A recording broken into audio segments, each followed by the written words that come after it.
Have you ever felt watched? I mean, really watched.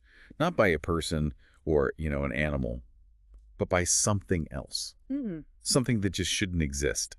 That kind of primal fear just crawling up your spine in the dead of night. Yeah, I think we all know that feeling on some level. Well, for 13 terrifying months, the people of Point Pleasant, West Virginia, they knew that feeling intimately. They called it the Mothman. And when most people hear Mothman, they immediately picture this giant winged creature, burning red eyes. Right, the stuff of legends, campfire stories. Exactly. Haunting the old TNT area, terrorizing motorists, fodder for those cheesy monster movies. Yeah. But tonight we're looking past the myth. Because the deeper truth is, well, hundreds of ordinary people are talking factory workers, farmers, businessmen, even law enforcement. They reported seeing something truly inexplicable. This really isn't just a local legend, then.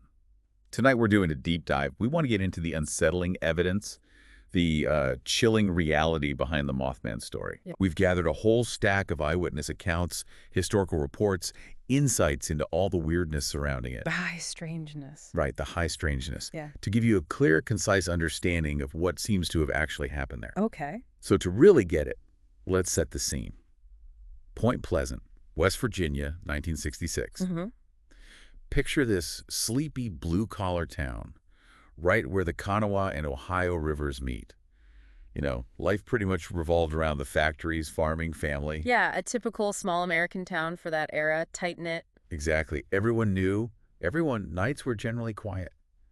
Very quiet. Until they weren't. Right. That quiet was shattered on November 12th, 1966. 5 young adults, Roger and Linda Scarberry, Steve and Mary Millette, and Lonnie Button. Right. They were just driving near the old TNT plant, the munitions area from World War II, around midnight. Looking for a thrill, maybe? Or just cruising? Probably just cruising. They expected a quiet night. What they got was, sheer terror. And their description is just incredibly vivid. They saw something crouched beside an old generator shed. What did it look like? A towering figure, easily 6 or 7 feet tall, shaped like a man, remarkably so, but with these massive wings folded against its back. Wow, wings. Big wings. And its skin seemed grayish, maybe leathery.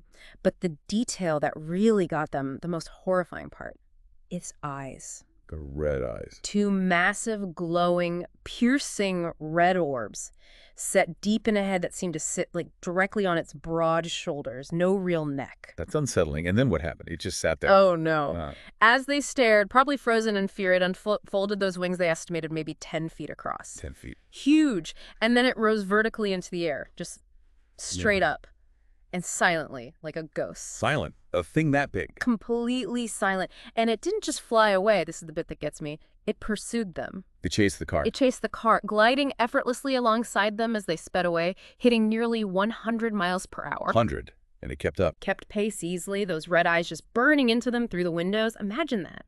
Only when they reached the Point Pleasant city limits did it finally veer off and vanish. I can't even imagine the panic. What did they do? Drove straight to the Mason County Sheriff's Office. And, the deputies like Millard Halstead, they saw their terror. It was genuine. Faces white, shaking. They must have sounded crazy. Oh, I'm sure.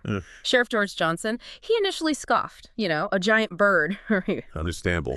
But you have 5 people, separate witnesses in the same car, all telling the exact same story with the same details and clearly terrified out of their minds.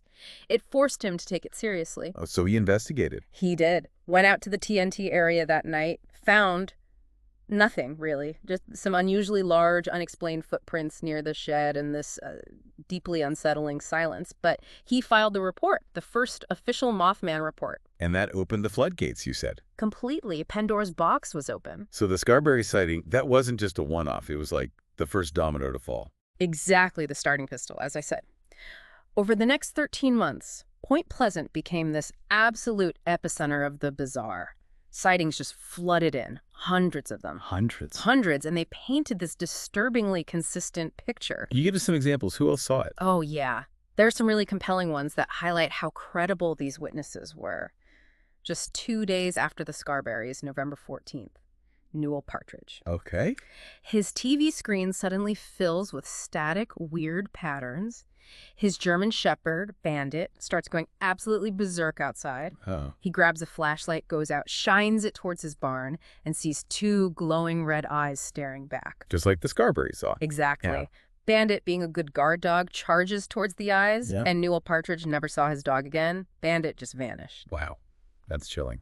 Then November 16th, Marcella Bennett, she was visiting the Scarberries, actually taking food over, I think. She steps out of her car near the TNT area again. Okay. This huge gray figure rises up from behind a nearby parked car. She literally stumbled backward, dropping her infant daughter.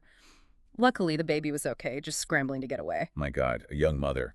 Then you have law enforcement. November 26th, Constable Harold Herman.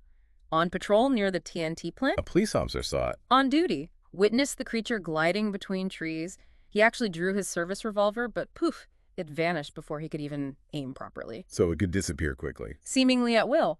And it wasn't just near the TNT area. Huh. December 7th, multiple town residents reported seeing a massive dark shape gliding silently over Point Pleasant itself, blotting out the stars. Over the town. That's bold. Mm-hmm. Now, you mentioned something earlier. Didn't people also report seeing strange lights? UFOs? Yes. That's a really intriguing part of this whole puzzle. Numerous witnesses, credible ones, reported seeing classic unidentified flying objects, strange lights doing maneuvers, discs, that kind of thing, often around the same time and place as Mothman sightings. So is it connected? Is Mothman an alien? Or something else? That's the big question, right? It definitely complicates the simple giant bird or unknown creature theory. It suggests something much broader, more complex might have been happening. Okay, so summing up the sightings. What's the consistent picture? Immense size, 6, 7, maybe more feet tall. Broad shoulders, humanoid shape, but with those huge wings, grayish, sometimes described as leathery skin, and always, always those terrifying, hypnotic, glowing red eyes. And the witnesses weren't just unreliable. Not at all. That's what makes it so compelling. We're talking a respected police constable, young mothers, factory workers, businessmen, farmers, a wide cross-section of the community. Right. The sheer volume of reports, all concentrated in this specific area, Point Pleasant, and this specific time frame, 13 months. It really defies easy dismissal as, mass hysteria or everyone mistaking an owl for a monster. Yeah, a barn owl doesn't usually chase cars at 100 miles per hour. Precisely. And the focus on the TNT area is interesting, too. Hundreds of acres of these abandoned concrete bunkers, igloos, left over from WWII, decaying, overgrown, shrouded in dense woods. Sounds creepy enough on its own. It was. Locals already whispered about it being haunted or just having a bad vibe. So was the Mothman using it for shelter? Was it drawn to something there, some kind of energy? Or was its presence causing the unease? It's hard to say. So it sounds like we're moving beyond just a creature feature here. You mentioned high strangeness. This wasn't just about seeing a monster, was it? No, not at all. The Mothman sightings seem to happen alongside all these other classic elements of, well, high strangeness. Phenomena that just don't fit neatly into any box. This is where the story really goes beyond a simple monster hunt. Like what? What else was going on? Okay, well, you have the bizarre phone calls received by a building contractor named Woody Derenberger. Phone calls. Yeah, strange, rambling calls from a man who claimed his name was Indrid Cold. Indrid Cold, that's memorable. It isn't. The voice was described as flat, emotionless, almost metallic. And unsettlingly, this Cold seemed to know personal details about Derenberger. He spoke about having connections and observing humanity. Really weird stuff. Okay, that's odd. What else? Then you have the Men in Black, the MIB. The classic MIB. They were involved here. Right here in Point Pleasant. This is really one of the foundational cases for the whole MIB phenomenon in pop culture. Several witnesses, including Mary Heyer, she was a local reporter for the Athens Messenger, covering the Mothman story, extensively described visits from these unnerving individuals. What were they like? Not like government agents you'd expect. They wore black suits, yeah, but often ill-fitting, almost outdated. Their skin was described as oddly smooth, maybe waxy, artificial-looking. They moved stiffly, unnaturally. And what did they want? They asked bizarre, intrusive questions about the Mothman sightings, but in these flat, emotionless monotones. The encounters often left witnesses feeling scared, intimidated, like they were being warned off talking about what they saw. So discouraging reports, instilling fear. Classic MIB. Textbook. And then add another layer. Electromagnetic What weirdness. kind of weirdness? Reports just surged of car headlights dimming or dying completely, engines stalling inexplicably, especially near the TNT area or when the Mothman was sighted. Huh. Radios would fill with static or strange electronic noises. TVs would malfunction. Even the Point Pleasant police radio experienced weird interference at critical moments during the investigation. Okay, so let's pull this together. We have the creature sightings, these weird Indrid Cold calls, the men in black showing up, and electrical stuff going haywire. Exactly. It paints a picture that's far more complex, far stranger than just, an undiscovered animal. It really pushes you into different territory. Was the Mothman some kind of interdimensional entity? Yeah. Like from another reality? That's one theory John Keel proposed, the ultra-terrestrial idea. Or maybe an alien biological probe? A drone? Also possible. Or maybe something even older, darker, tied to the land itself, some kind of nature spirit or elemental. And the big question hanging over all of it, what was it doing? Was it trying to communicate something? Maybe? Warn people. That question becomes incredibly poignant, tragically so, because of what happened next. This leads us to the Silver Bridge, doesn't it? Yes. December 15th, 1967, just before 5 p.m., peak rush hour. Terrible timing. Awful. The Silver Bridge, which was this absolutely vital suspension bridge connecting Point Pleasant over the Ohio River to Conaga, Ohio, it was packed. Cars, bumper to bumper, full of people heading home, Christmas shoppers. Just a normal evening commute before the holiday. Exactly. And then suddenly, without any warning, a single eye-bar in the suspension chain, weakened by corrosion and stress over decades, failed. Oh, no. In less than a minute, the entire structure just buckled and collapsed. Twisted metal, concrete, cars, people, everything plunged into the icy, raging waters of the Ohio River. How many people? 46 people lost their lives. 46. It remains one of the deadliest bridge failures in all of U.S. history. Absolutely devastating for the town. Just horrific. And in the aftermath of that horror. In the stunned grief and shock, this terrifying question started to echo through Point Pleasant. Had it been trying to warn them? Because of the timing. The timing and the location of the sightings right before the collapse. The connections are, well, they're profoundly unsettling. What are the connections, specifically? Okay, first, multiple highly credible Mothman sightings were reported on the Silver Bridge itself in the weeks leading up to December 15th. On the bridge, not just flying near it. On it. Witnesses described seeing it perched on the actual superstructure, on the girders, just watching the traffic below, or flying ominously nearby. Okay, that's specific. Very specific. Second, and maybe even more chilling, in the days immediately before the collapse, the bulk of Mothman reports suddenly stopped being centered around the TNT area. Where they usually were. Right, and shifted dramatically to the Silver Bridge. It was like the entity, whatever it was, had moved its focus, its attention directly onto the bridge. Wow. And third, after the bridge fell, the Mothman sightings in Point Pleasant, they pretty much stopped entirely. He disappeared. Vanished. Its 13-month reign of sightings, of terror, of strangeness, it ended almost to the day, the moment that bridge plunged into the river. That sequence is hard to ignore. It really is. There's a witness quote you mentioned from a man named George that feels relevant here. Yeah, it's quite poignant, he said, recounting seeing it on the bridge. It was just standing there, right on the girder, not moving, just staring down at the cars. Those eyes. They weren't angry. They looked sad. Sad.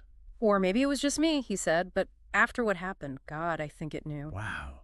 Gives you chills. It does. So you have to ask, was it all just a tragic, massive coincidence? The sighting shifting focus happening right there, then stopping abruptly? Or was there some kind of correlation? Could this entity somehow sense the structural weakness, the impending doom? Was its presence, its unsettling gaze upon the bridge, some kind of desperate, incomprehensible attempt to signal the danger? We know, scientifically, the bridge failed due to metal fatigue, stress corrosion, cracking in that eye-bar, a catastrophic engineering flaw. Right, there's a physical explanation for the collapse itself. Absolutely. But the timing and the focus of those final Mothman sightings, it's just profoundly unsettling. The link feels almost undeniable, even if we can't explain how it works. So the collapse of the Silver Bridge, in a way, it marked the end of that intense period in Point Pleasant. It did.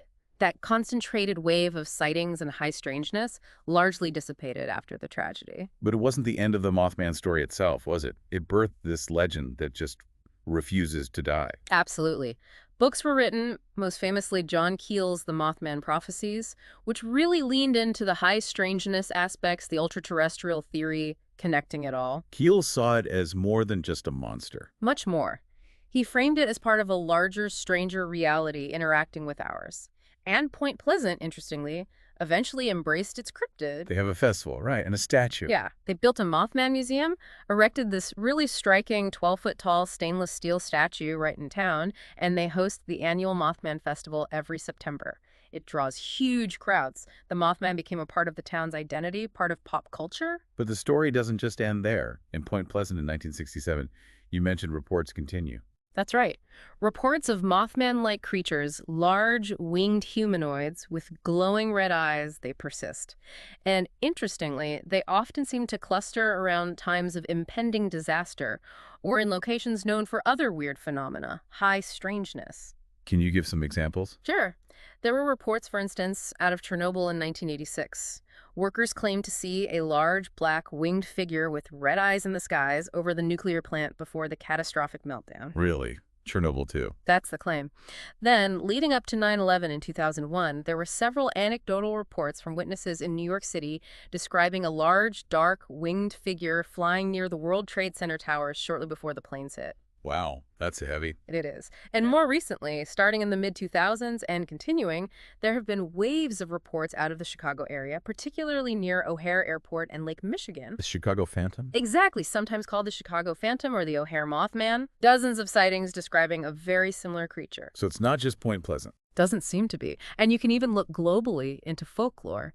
You find similar entities described the Owl Man of Monon in Cornwall, England. Oh, yeah, I've heard of that one. Flying humanoids reported in Mexico, various winged entities in Native American traditions. It raises a really important question. Is the Mothman a singular, unique entity, or is it perhaps a type of phenomenon, something that manifests in different places at different times, perhaps drawn to certain conditions or events? That's a fascinating possibility. Correct. So, okay, let's try to wrap our heads around this. Yes. After this deep dive, what are we really left with? Well, you're left with hundreds of credible eyewitnesses in Point Pleasant, all describing more or less the same impossible creature. You have a concurrent wave of associated high strangeness, the UFOs, the men in black, those weird Indrid Cold contacts, the electromagnetic disturbances. Right, it wasn't just the creature. Definitely not. Then you have this horrific, catastrophic tragedy, the Silver Bridge collapse, that the creature's presence and behavior seemed bizarrely, inextricably linked to. The timing is just too much. It's hard to dismiss. And finally, you have these ongoing sightings globally that suggest this phenomenon, whatever it is, wasn't just a weird blip in West Virginia in the 60s. It might still be happening. So how do we explain it? What are the common theories, and do they hold up? Mass hysteria. That's often the first go-to explanation, but the evidence, it pushes back hard. The descriptions were too specific, too consistent. The witnesses were too diverse, different ages, backgrounds, levels of credibility. It doesn't fit the typical pattern of mass hysteria, which usually involves vaguer reports and spreads differently. Okay, what about misidentification? A big bird, like an owl or a crane. Again, possible for maybe one or two isolated sightings, perhaps, but hundreds. Describing a 7-foot-tall man shape with a 10-foot wingspan, glowing red eyes, and the ability to pace a car at 100-mile-per-hour or ascend vertically without flapping, that stretches misidentified bird way beyond credibility. Yeah, seems unlikely. An undiscovered species, then. A giant cryptid. It's possible, maybe. Biology is full of surprises. But it's reported behavior. The silent flight, the apparent intelligence or precognition related to the bridge, the association with UFOs and MIBs, that stuff doesn't really fit neatly into zoology, does it? It defies known biological principles. So that pushes us back towards the weirder stuff. Yeah. Interdimensional. Alien. Psychic projection. We definitely venture into the realm of speculation there. There's no hard proof for any of those. But the sheer weight of the unexplained aspects, the witness consistency, the high strangeness, the bridge correlation, it kind of forces you to consider possibilities beyond our current comfortable understanding of reality. Point Pleasant seems to have been a genuine nexus point for something profoundly strange. So the chilling truth we talked about at the beginning, it isn't necessarily that there's a literal 7-foot moth creature flapping around West Virginia. Maybe not in the simple way we picture it. The truth seems far more complex and honestly more unsettling. What is clear is that something profoundly strange, deeply terrifying and very real in its impact, did happen in Point Pleasant. You can't just wave away hundreds of witnesses. You can't. The evidence from the collective human experience there is overwhelming. The correlation with the bridge collapse, while not scientifically proven causal, is impossible to ignore psychologically and historically for the people involved. And the patterns repeating elsewhere. Suggests it wasn't isolated. Maybe the lasting insight from Point Pleasant isn't just monsters might be real, but something deeper about how reality works or how human consciousness interacts with something else, especially under stress or near disaster. So the Mothman is a harbinger, a warning signal. Perhaps a complex, terrifying signal from some level of the universe we just don't understand yet. A warning system may be coded in fear and strangeness, designed to get our attention even if we don't know how to read the message clearly. Point Pleasant certainly learned the hardest way possible the potential cost of not understanding or maybe ignoring the signs in the shadows. It leaves you thinking. The next time you get that feeling, those unseen eyes in the dark, the hair rising on your neck for no obvious reason, maybe remember Point Pleasant. Remember the Silver Bridge. Remember the Mothman. This legend, it feels like more than just a campfire story. It feels like a data point from the edge of our understanding. Yeah. A chilling reminder that the world holds mysteries far stranger and potentially far darker than we usually dare to admit. So the question isn't just, was the Mothman real? No. The deeper, maybe more haunting question is, if this phenomenon is still out there, what is it trying to tell you now?